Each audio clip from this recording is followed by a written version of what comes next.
Toda glória, todo louvor ao Senhor, ao Deus único e verdadeiro, a nossa gratidão por mais esta oportunidade, esse privilégio que Ele nos concede de estar na casa de Deus, para nós rever os irmãos, para nós cantar, adorar o nome do Senhor, bendizer o nome do Senhor. Eu imagino que muitos de vocês podem pensar: quem era eu, né? Quem era a senhora? Quem era o senhor? Onde você estava? Quem pode fazer isso? Quem pode pegar um... Eu estava há alguns anos atrás, nas minhas caminhadas, aí parei para falar com uma pessoa de Jesus, e eu não sabia, não conheço as pessoas, e era um desses nervoso, bravo, gosta de vender umas coisas estranhas. Mas depois que eu comecei a falar, tinha que continuar falando. Aí ele usou, referindo a uma pessoa que era tranqueira, aquilo era uma tranqueira, seu Davi, agora é crente. Eu falei: pois é, rapaz, você tem razão, era uma tranqueira mesmo. Mas Jesus salvou, Jesus libertou, limpou, andava todo sujo, maltrapilho, agora bonitinho, com um terninho, todo finadinho, bem barbeadinho, uma Bíblia, e dizendo: Jesus salva, Jesus cura, Jesus transforma, batiza, liberta. Jesus faz isso.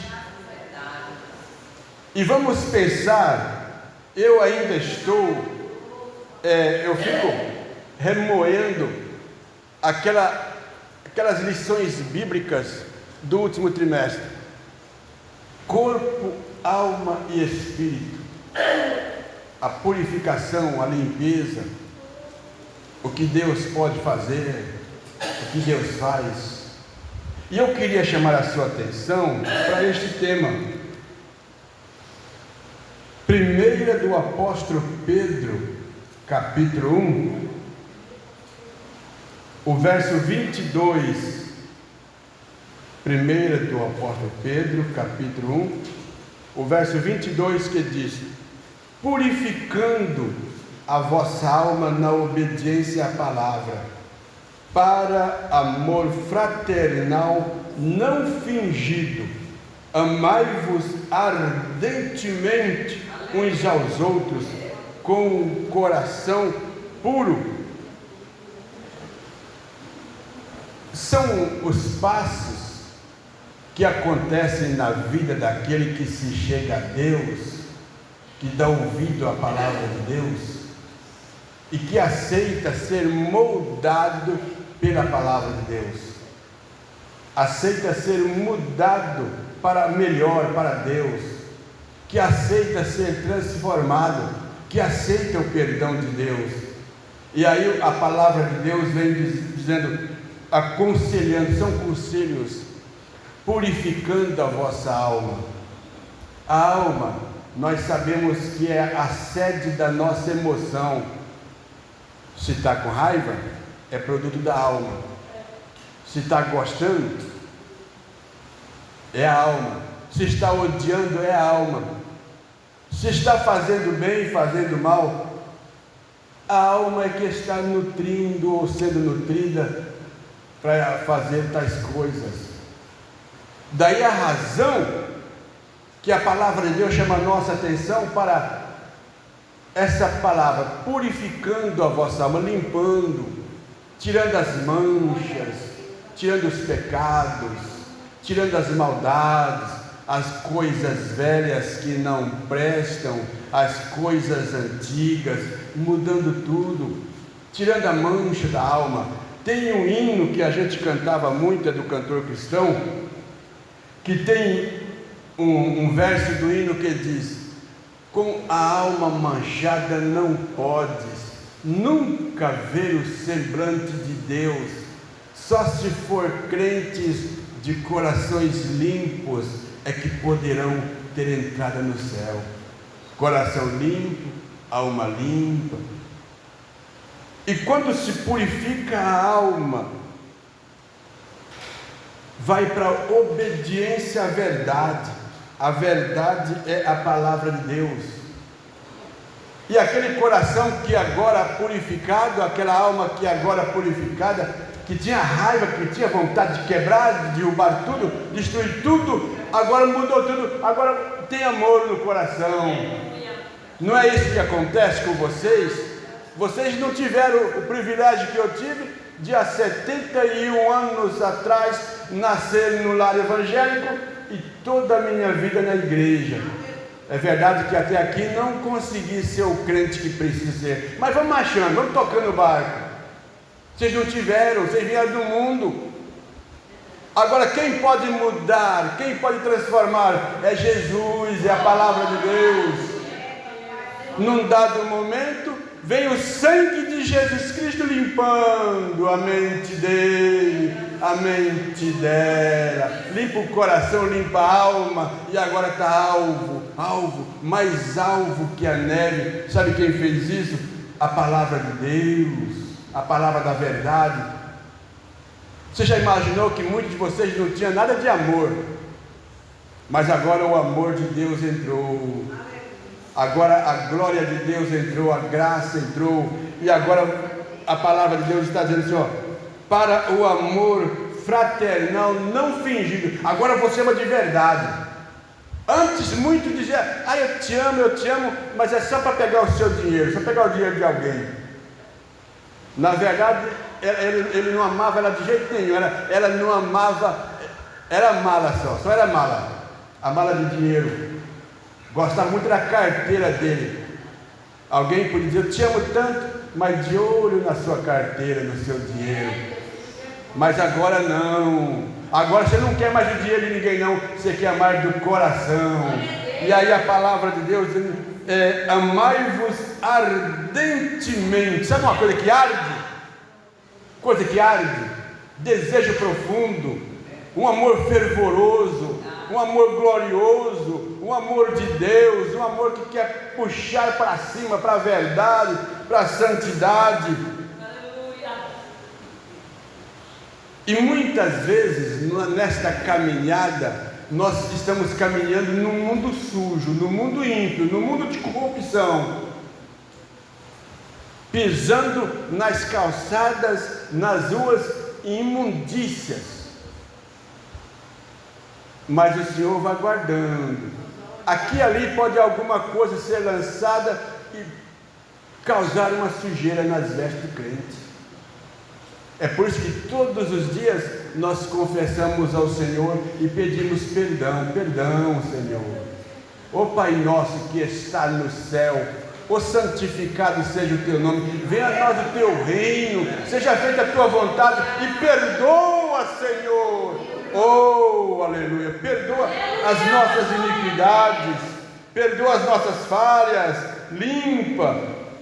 Olha o que está escrito no 1 de João capítulo 1, 1 de João capítulo 1, o verso 9, se confessarmos os nossos pecados, Ele é fiel e justo para nos perdoar os pecados e nos purificar de toda a injustiça. Você pensa que nós já estamos no grau alto da santificação? Estamos não. Quando nós aceitamos a Jesus Cristo de verdade, de sinceridade, Deus já nos colocou na posição de santo. Agora, na nossa caminhada aqui, estamos na santidade progressiva, estamos santificando. Aqui e ali algo pode querer manchar, derrubar, desanimar, fazer parar, mas você vai clamando pelo sangue de Jesus, e não tem outro meio para nós vencermos o pecado, é só o sangue de Jesus. E nós vamos confessando, e às vezes erramos contra o irmão, às vezes erramos contra o irmão, ô irmão, me perdoa, e o irmão perdoa, e sabe quem perdoa vai para o céu, se não perdoar não vai para o céu, mas se perdoar vai. Vamos continuar perdoando uns aos outros, isso faz parte do amor, amar ardentemente. Sabe por que essa purificação, essa obediência à verdade? Sabe por que este negócio de amar cordialmente, amar ardentemente, amar de verdade? É porque nós estamos esperando a vinda de Jesus. Você imagina a beleza que o Senhor Jesus é agora? Lá no céu, Ele foi ao céu e está à direita de Deus. Você imagina a beleza de Jesus, a claridade, aquele raio resplandecente, aquela beleza celestial. E a igreja tem esperança de ver como Ele é e ser como Ele é. Essa é a esperança da igreja. Nós estamos esperando o momento de nós subirmos ao encontro do Senhor. Isso que é mortal, revestir-se-á da imortalidade. Isso que é corruptível, revestir-se-á da incorruptibilidade. E nós seremos transformados. E olha o que diz aqui 1 de João capítulo 3, o verso 3. E qualquer que nele tem esta esperança, purifica-se a si mesmo, como também ele é puro. É a caminhada nossa aqui, meus irmãos. Nós vamos nos purificando, limpando. Amanhã precisamos ser melhor do que hoje. Hoje devemos ser melhor do que ontem. Sempre melhorando, sempre progredindo, sempre caminhando. A Bíblia diz que o caminho dos salvos, o caminho para o entendido, o caminho da salvação é para cima. Indo para cima para escapar do inferno que está embaixo. Por isso que não é fácil. Já viu para cima? Para baixo. É só desligar o motor, soltar na bangueira. Não é? Cadê Manindalva? Não é Manindalva, só deixar que vai com tudo. Nem ligar o motor não precisa, solta o freio, deixa que quebra tudo. É para baixo. Mas para cima não. Tem que estar com a marcha bem engrenada, né? O motor tem que estar bom, viu? Não é qualquer motorzinho não. Motor tem que estar bom, porque a subida vai subindo, a igreja está subindo, e o motor do crente, o motor da igreja é o Espírito Santo que vai guiando a igreja. Sabe por que você vai chegar lá? Não é porque você é boazinha, ou bonzinho, não, é porque Jesus te ama e te quer muito bem, e enviou o Espírito Santo para levar a igreja, essa é a esperança nossa. Tem um versículo no Atos dos Apóstolos, capítulo 15, o verso 9, dizendo: e não fez diferença alguma, Atos 15, o verso 9, e não fez diferença alguma entre eles e nós, purificando o seu coração pela fé. Houve lá naquela época uma discussão, porque a princípio Jesus veio para os judeus, para os que eram seus, para os judeus. A ideia deles é essa.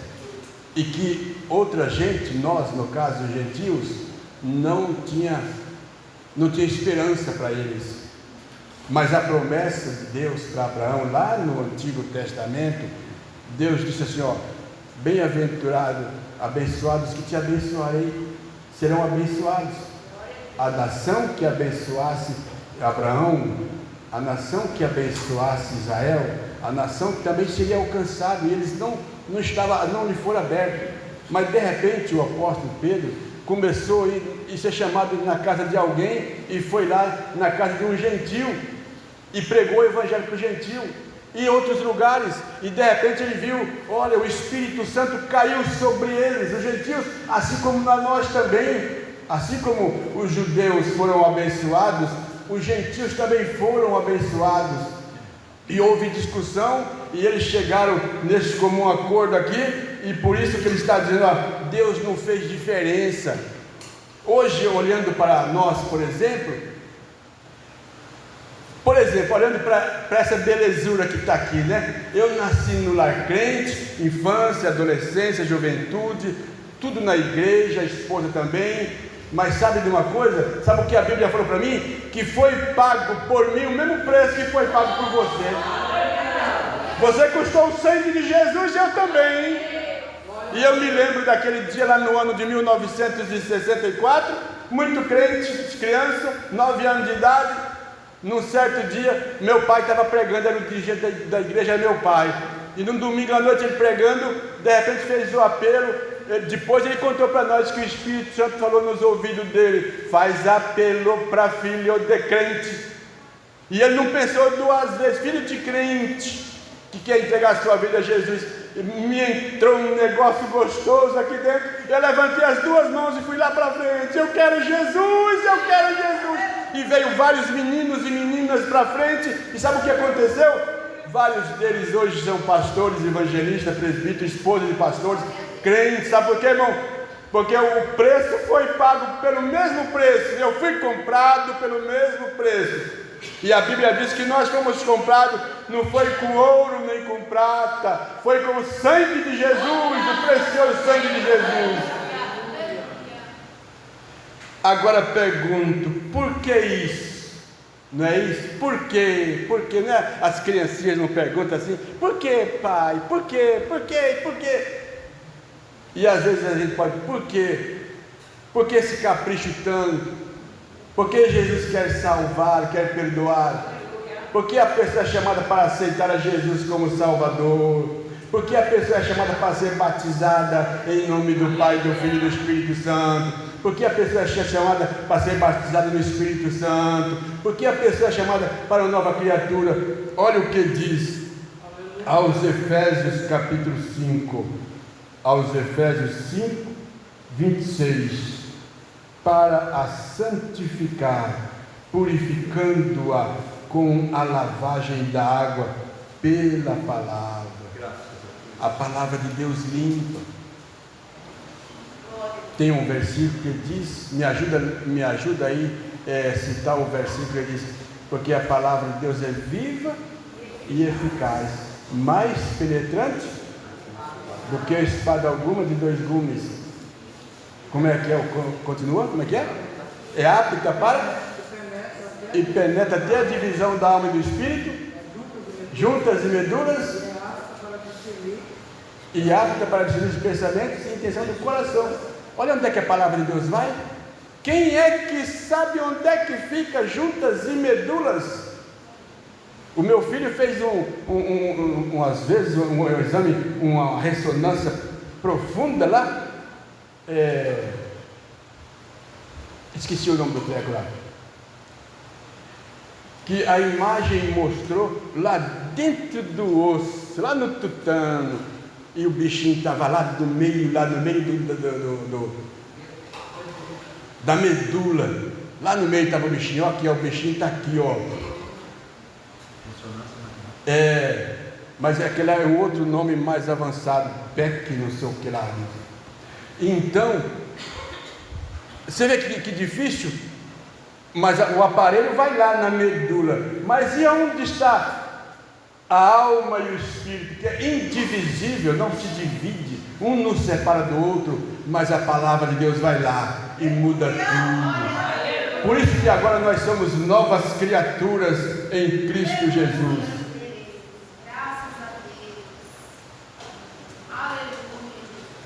Segunda a Timóteo capítulo 2. Segunda a Timóteo capítulo 2, o verso 21 diz: de sorte que se alguém se purificar destas coisas, será vaso para a honra, santificado, idôneo para uso do Senhor e preparado para toda boa obra. Se a gente for consultar, de sorte que se alguém se purificar destas coisas, as coisas do mundo, as coisas erradas, os vícios, a corrupção, a vida vã de viver, a maneira ruim de viver, tudo lixo. E o ser humano é colocado no barro, e o barro de qualidade ruim. Você não pensa que eu sou barro bom, você é barro bom? Não, nós somos barro ruim. E vaso de barro naquela cultura lá era para pôr coisas ruins, coisas descartadas. O vaso de ouro, dinheiro, tinha um vaso de ouro, o vaso de prata, coisa boa para colocar, coisa boa coloca em vaso bom, mas vaso de barro é coisas ruins, descartáveis, que se colocava. E é este tipo de barro do ser humano no pecado, cheio de coisa ruim, barro ruim. Você lembra da história do profeta?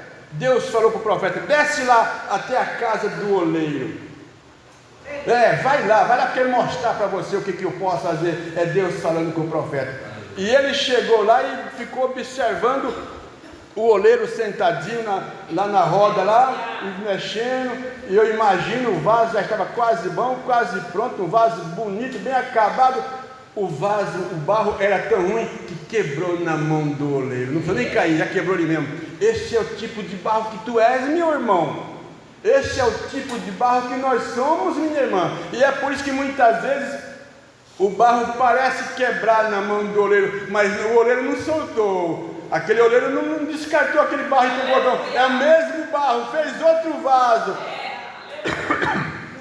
É assim que Deus faz na nossa vida. Se você pensar que em algum momento quebrou no vaso, quebrou na mão do oleiro, o oleiro é a mão de Deus.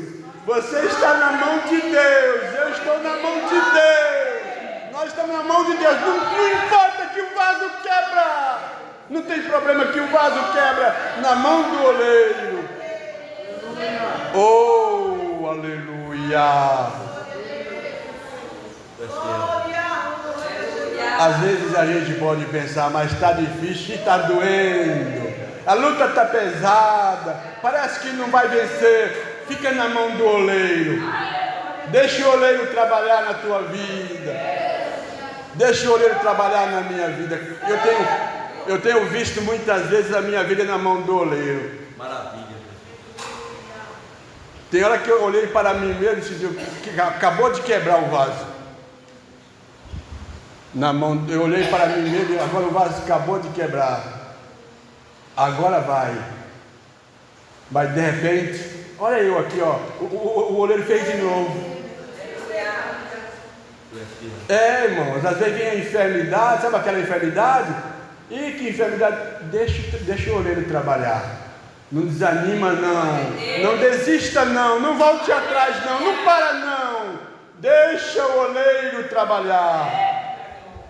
E sabe que depois que o oleiro trabalha, aí o vaso passa a ser para a honra, santificado e idôneo para o uso do Senhor e preparado para toda boa obra. Aleluia.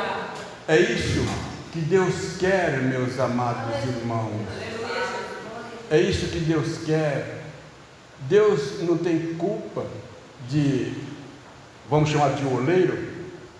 O oleiro não tem culpa de um vaso quebrar na mão dele. O barro é ruim. O que você espera do barro ruim? Mas o oleiro ainda está pronto para fazer um outro vaso. E aí vai ser para a santificação.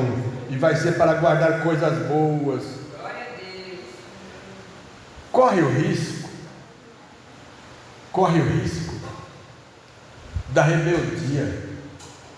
Você sabia que tem muita gente que se rebeliou? Sabia que tem muita gente que voltou atrás? Nesses anos, eu lamento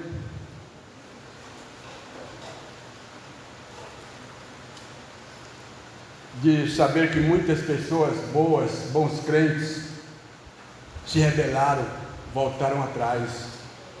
E a gente andando por aí falando de Jesus, quase todo mundo está dizendo não. Eu vi numa reportagem, parece que é em São Paulo, alguém perguntando: você aceita Jesus? Não. Você aceita Jesus? Não. Você aceita Jesus? Muito pouca gente deu um sorriso, pelo menos, de aceitação, mas a maior parte rejeitando, rebelde. Você quer ver? Olha o que diz o Salmo 5. O Salmos 5, o verso 10. Salmo 5, verso 10. Declara os culpados, ó Deus, caiam por seus próprios conselhos, lança-os fora por causa da multidão das suas transgressões, pois se revoltaram contra ti. Você imagina as pessoas se revoltarem contra Deus? E quantos se revoltaram? Quantos estão na miséria do pecado, se tornaram culpados pelos seus próprios conselhos, pelos seus próprios erros. Mas nós que estamos na casa de Deus, na sombra do Altíssimo, mas nós que estamos esperando a vinda de Jesus, mas nós que estamos dispostos a pagar o preço, mas nós que estamos dispostos a andar a qualquer custo, não olhar para trás, olhando só para Jesus, autor e consumador da fé. O mundo está acabando para a esquerda, para a direita, 1000 cai à esquerda, 10.000 à direita, mas o crente vai indo firme, olhando para Jesus, o autor e o consumador da fé, e às vezes sofrendo. Olha o que o apóstolo Paulo diz na segunda aos Coríntios, capítulo 11, e o verso 2: porque estou zeloso de vós com o zelo de Deus, porque vos tenho preparado para vos apresentar como uma virgem pura a um marido, a saber, a Cristo. E às vezes nós pagamos o preço caro neste mundo. Não é fácil. Gente, quem é que já foi noivo aqui? Já, né? Dá uma dó de quem prepara a noiva, viu? O bichinho que dá trabalho para preparar a tal da noiva. É isso mesmo. E a igreja está sendo preparada, por isso que não é fácil, por isso que dá trabalho, por isso que às vezes é cansado, é cansativo, mas vai ser entregue. A gente que casou, eu por exemplo, lá há 50 anos atrás, 50 anos e alguns meses, eu pedi para Deus, dá uma dessas filhas tuas, uma delas para ser minha esposa. Aquele tempo, aquela igreja tinha um grande grupo de moças e rapazes, um lugar para ter gente bonita, moça bonita, é a casa de Deus. E de repente Deus teve compaixão de mim, pegou uma das filhas mais lindas, das moças mais lindas da igreja, e me deu para ser minha esposa. E no dia 20 de dezembro de 1975, a igreja, diante do altar, me entregava aquela jovem para ser a minha esposa. Que alegria, que coisa boa que acontece, que bom que foi que aconteceu isso aí. Agora imagina, a igreja está sendo preparada, a igreja está sendo limpa, purificada, a igreja está sendo santificada, ela é batizada, a igreja está sendo preparada para entregar para um marido. Sabe como é que é o nome dele? Jesus Cristo. E a igreja vai chegar lá, nós vamos chegar lá vestidos de brancos, e o Senhor Jesus vai dizer: vem, bendito, bendito, bem-vindo, bem-vindo, vem, sobe para cá, alabacanda, turiamará, oh, alabacanda, xiricandará. Que momento glorioso vai ser quando nós vermos o Senhor Jesus Cristo e Ele sorrindo para a igreja, aquele sorriso de gratidão, dizendo: valeu a pena pagar o preço do Calvário, subindo, carregando aquela cruz nas costas e ser lá pregado nela e dar a vida. Mas agora recebe Jesus a tua igreja. Oh, aleluia. O apóstolo Paulo está dizendo: porque estou zeloso de vós. É o zelo de Deus, é Deus zelando pela igreja, é Jesus cuidando da igreja, é o Espírito Santo conservando a igreja, é o pastor exortando a igreja. O caminho é por aqui, olha. O caminho é por aqui, olha, a Bíblia Sagrada, a palavra de Deus é o caminho. O caminho é estreito, é muito estreito, mas fique tranquilo que logo tem a porta, e a porta é mais apertada ainda, mas é o zelo de Deus. Só vai se for assim, só serve se for assim. Estou zeloso de vós com o zelo de Deus. O que eu acho importante é que tem tantas coisas boas, não é mesmo? Tanta coisa boa. E tem mais. Filipenses 4, o verso 8. Filipenses 4, verso 8. Quanto a mais, irmãos, tudo que é verdadeiro, tudo que é honesto, tudo que é justo, tudo que é puro, tudo que é amável, tudo que é de boa fama, e se alguma virtude, e se algum louvor, nisso pensai. Jesus pagou o preço. Quem é que lembra como é que foi a leitura oficial que o irmão Júlio leu?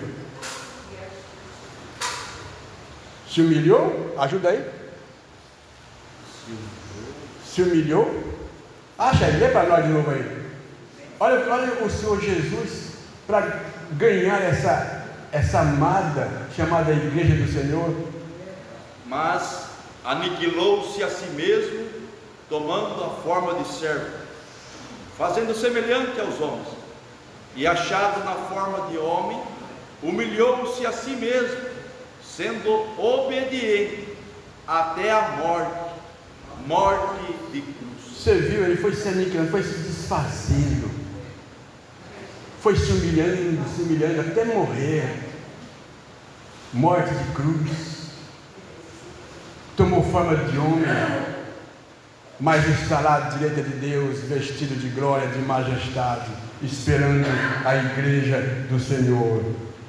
Para nós terminar por aqui, 1 Tessalonicenses 5, o verso 23, que diz assim: e o mesmo Deus de paz vos santifique em tudo, e todo o vosso espírito, e alma, e corpo, sejam plenamente conservados irrepreensíveis para a vinda do nosso Senhor Jesus Cristo.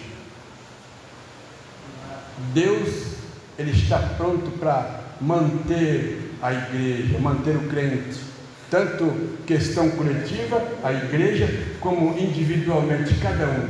Tanto Ele cuida da igreja, como cuida pessoalmente de cada um de nós, para conservar irrepreensível o espírito, a alma e o corpo em santidade. Sabe, irmão, vivendo igual o mundo vive, não vai não. Falando igual o mundo fala, não vai não. Vestindo igual o mundo veste, não vai não.